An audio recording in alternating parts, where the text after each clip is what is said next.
आदाब, नमस्कार।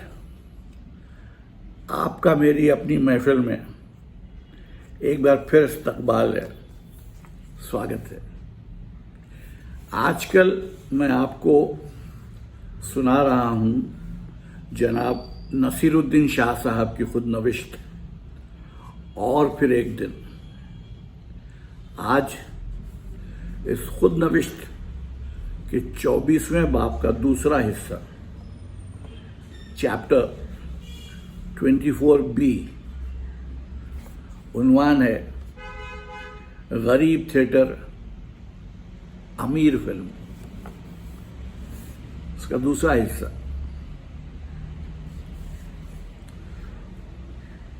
ग्रोतस्की का काम देखने की मेरी इच्छा ही रही। उनके इंस्टीट्यूट में जहां मंच हुआ करता था उसके आसपास तक हमें नहीं जाने दिया गया। पता चला कि जब वहां नाटक होते थे तो नाजरीन चुने जाते थे। रिहर्सल तक देखने की किसी को इजाज़त नहीं थी। उस मंच पर अब सिर्फ उनके कुछ पुराने मुरीद कभी कभी रियाज करते, लेकिन हमें उसमें भी शामिल होने की मनाही थी।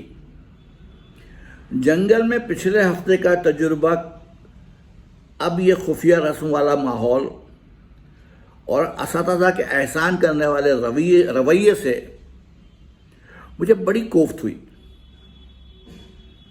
गौर खेपा ने बताया कि वो तो फौरन ही वापस जाना चाहते थे, पर उनका पासपोर्ट लेकर उन्हें रुकने पर लगभग मजबूर किया गया।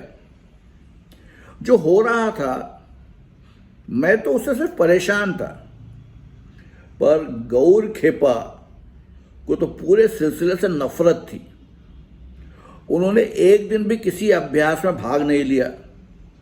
उस सब को एक मोटी सी गाली नुमा लफ्ज़ में कहकर बलगम से लड़खड़ाती हंसते हुए चिलम से, अफसोस सिर्फ तंबाकू के धुएं के बादल उड़ाते, एक तारा उठाकर घंटों उसी में मगन फिजाई सफर करने लगते। मेरे पास सुकून पाने का ऐसा कोई रास्ता नहीं था। हम जंगल फिर वापस गए। फिर वही सब हुआ, पर कुछ नई अजीबो गरीब वूडू किस्की। फिर वही सब हुआ, पर कुछ नई अजीबो गरीब वूडू की रस्में भी थीं इस दफ़ा। जो कसम ली थी उसका एहतराम करते हुए उनके बारे में कुछ कहूँगा नहीं। कुछ तो खासी खौफनाक थी और आज तक उन्हें करने का मतलब नहीं समझ पाया। एक आध बार हिस्सा लेने गुरुतोस्की भी प्रकट हुए। जिस ढंग से कई बातों पर सबके सब अमल कर रहे थे, उससे शक बढ़ने लगा कि किसी तरह के पंथ की दीक्षा दी जा रही है हमें। कुछ भी पढ़ने की मनाही थी और काम में ज़्यादा हिस्सा नहीं ले रहे थे। तो इस पूरे तजुर्बे को दर्ज करने की सूझी, सो मैंने लिखना शुरू किया। पर कुछ दिनों बाद मेरी डायरी से जब सारे पन्ने फटे हुए मिले तो गोया मेरा खून ही सूख गया। बिग ब्रदर की पूरा वक्ती निगरानी में ये जेलखाना बहुत हुआ।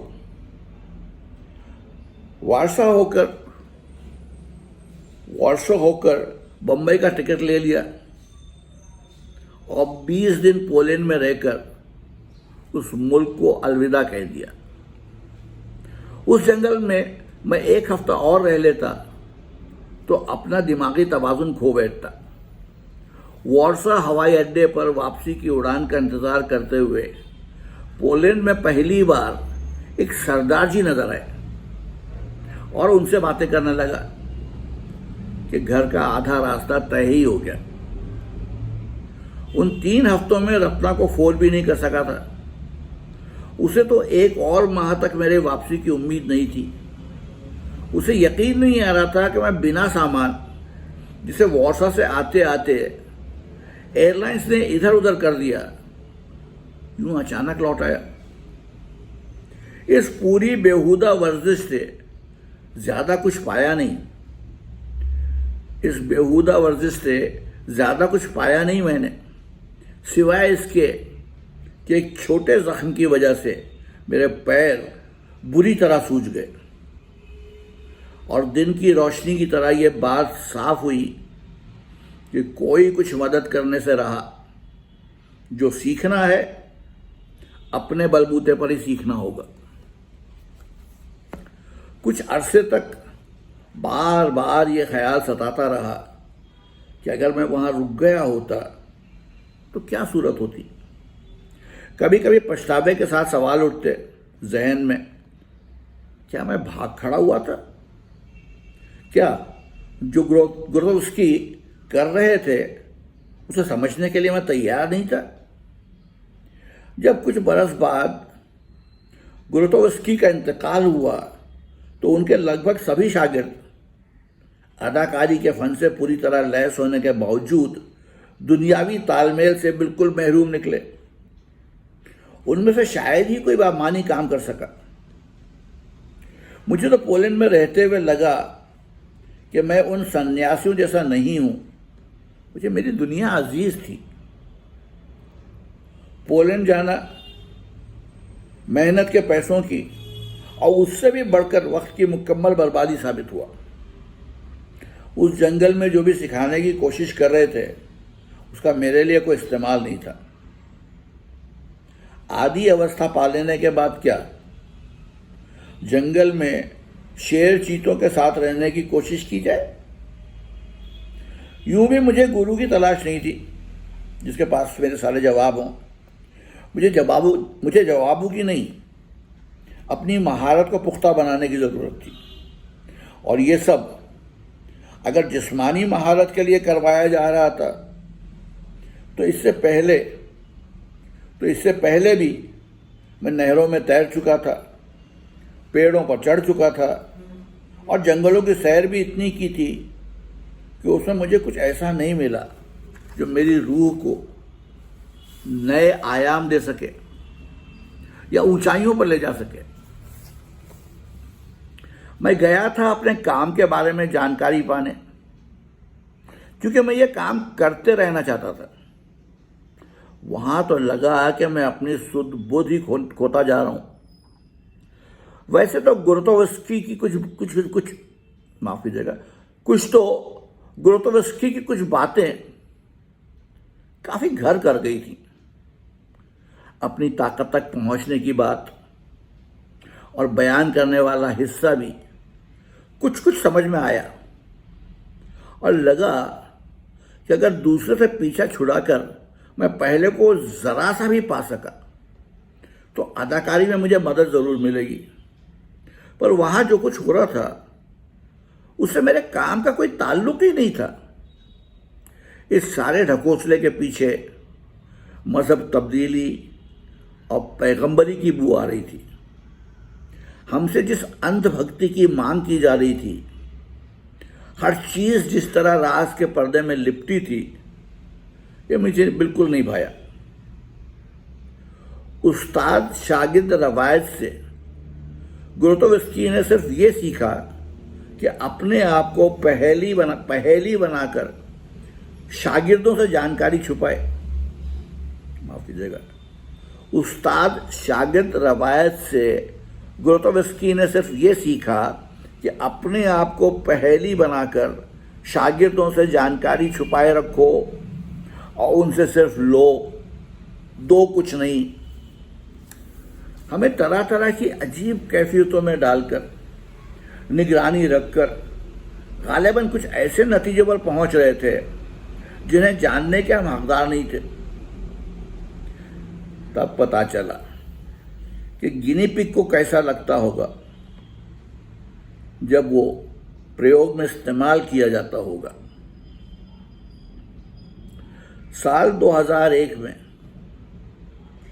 पेरिस में ग्रोतोव्स्की के सबसे मशहूर मुरीद पीटर ब्रूक के नाटक हैमलेट में मैंने जब रोज़ेनक्रांत्ज़ का किरदार किया तो लगभग उन्हीं हालात से फिर गुजरा।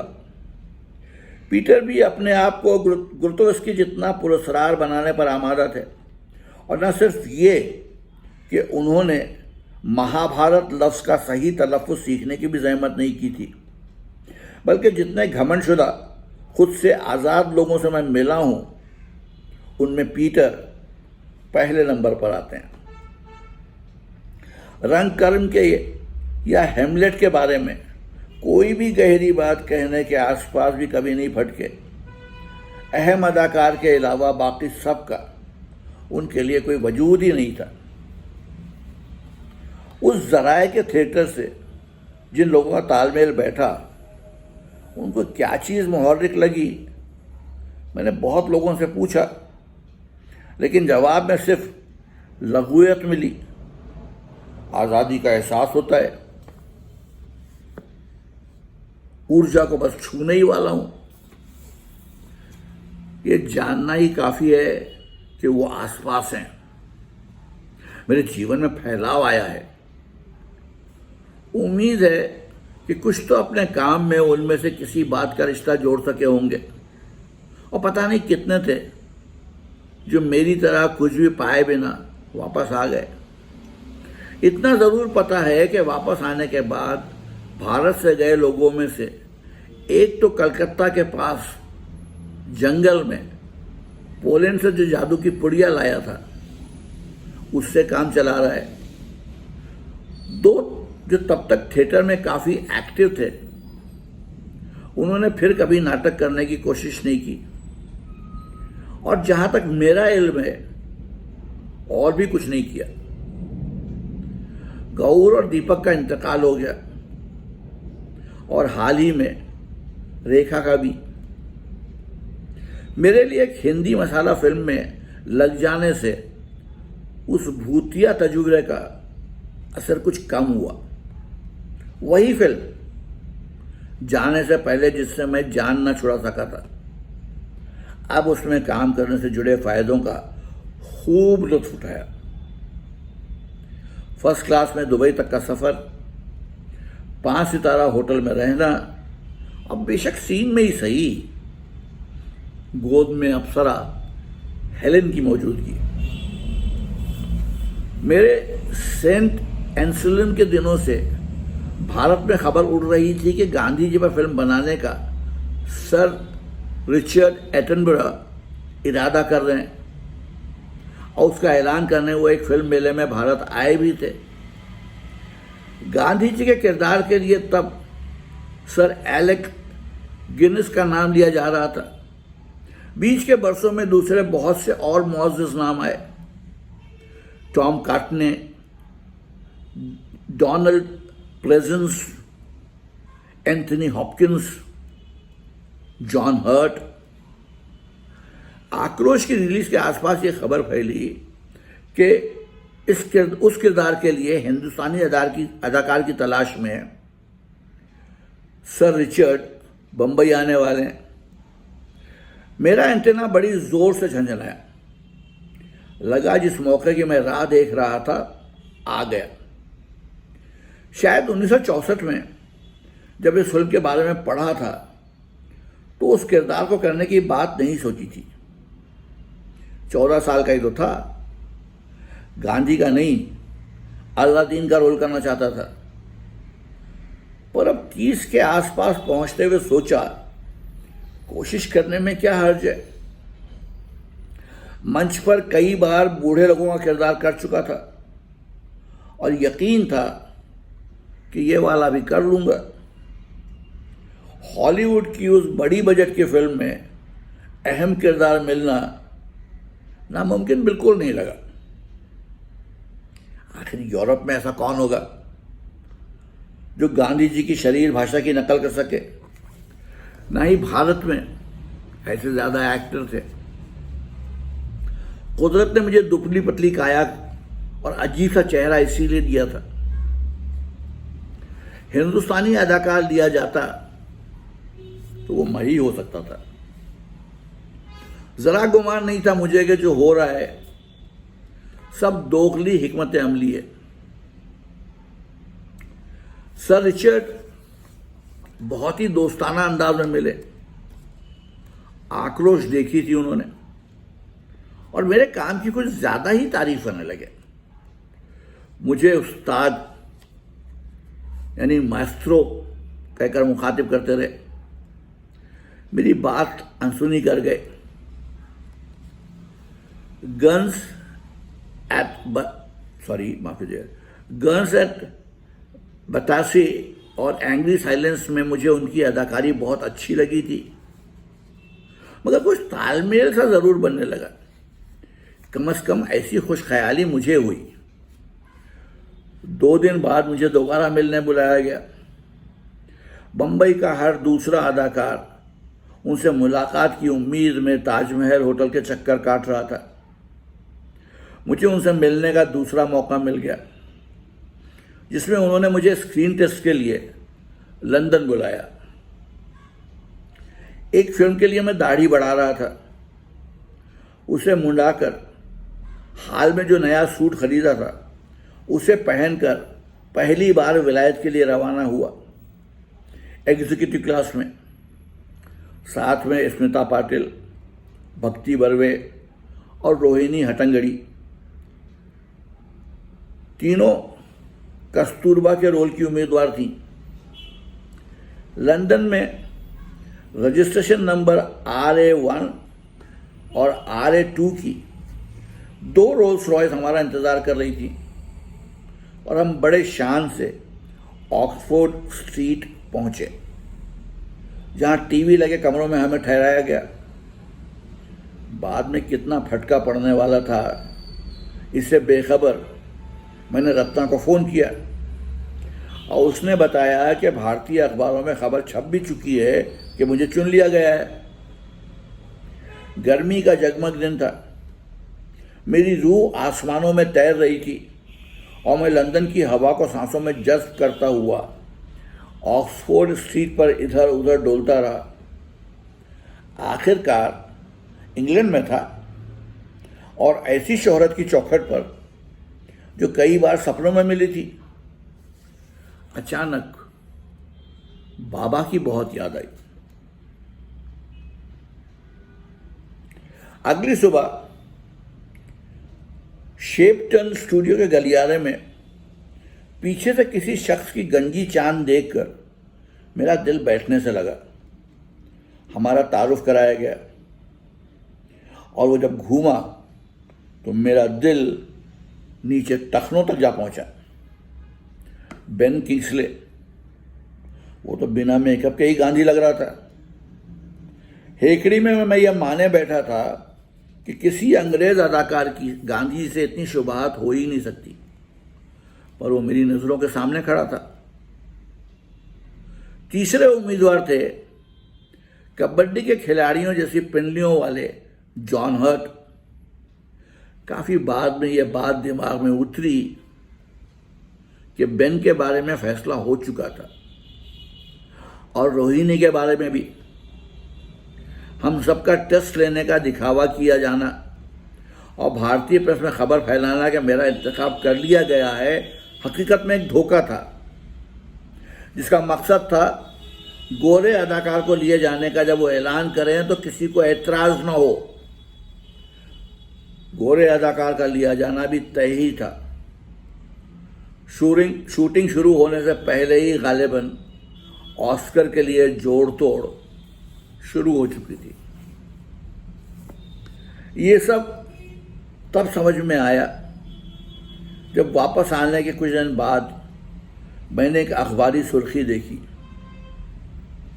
भारतीय अदाकार गांधी की भूमिका में, और नीचे तस्वीर बेन किंग्सले की थी। मैं दुख से दोहरा तो हुआ, पर ताज्जुब में ना पड़ा। मैं इस उम्मीद के साथ लंदन गया था कि टेस्ट के लिए मुझे सर मुंडवाना पड़ेगा, पर ऐसा कुछ नहीं हुआ। एक सीन में मुझे नौजवान गांधी की शक्ल में स्मिता के साथ टेस्ट कराया गया और हैरत हुई जब एक दूसरे टेस्ट में गांधी बने किंग्सले के साथ मुझे नेहरू का कैरेक्टर दिया गया। हालांकि मुझे अपना हुनर दिखाने का मौका ना मिला, मैं इस सच्चाई से मुंह नहीं मोड़ सकता कि गांधी के लिए बेन मुझसे ज़्यादा माकूल था। उसके काम में सब कुछ सही था, सिर्फ गांधी जी की बच्चों जैसी खिलखिलाहट नहीं थी। कड़क पटखनी दी इस चाल से जिंदगी ने कि वही एक किरदार जिसे पाने की मैंने कोशिश की, मुझे न मिल सका। वैसे सच कहूं तो मैं गांधी जी के किरदार के लिए उतना नहीं तड़प रहा था जितना दुनिया भर में शोहरत पाने के लिए। फिल्म देखी तो बार बार मैं अपने आप से पूछता रहा, क्या मैं ये किरदार कर सकता था? ये जानने का हौसला कई साल बाद जाकर खामोश हुआ। एक बेपनाह कामयाब नाटक में, फिर एक फिल्म में जिसमें चेहरे पर रबड़ का इतना मेकअप लगाना पड़ा कि अगर उतना रंग रोगन किसी मंगोली अदाकार पर भी करके उसका सर मूंद के दादी अम्मा वाला चश्मा पहना देते तो वो भी गांधी जी जैसा ही दिखाई देता। तो वो भी गांधी जी जैसा ही दिखाई देता। तो ये था नसीर साहब की खुदनविश्त। और फिर एक दिन के 24वें बाब का दूसरा हिस्सा, चैप्टर 24B। कल फिर आऊंगा, अगला हिस्सा सुनाऊंगा। तब तक के लिए इजाजत, आदाब।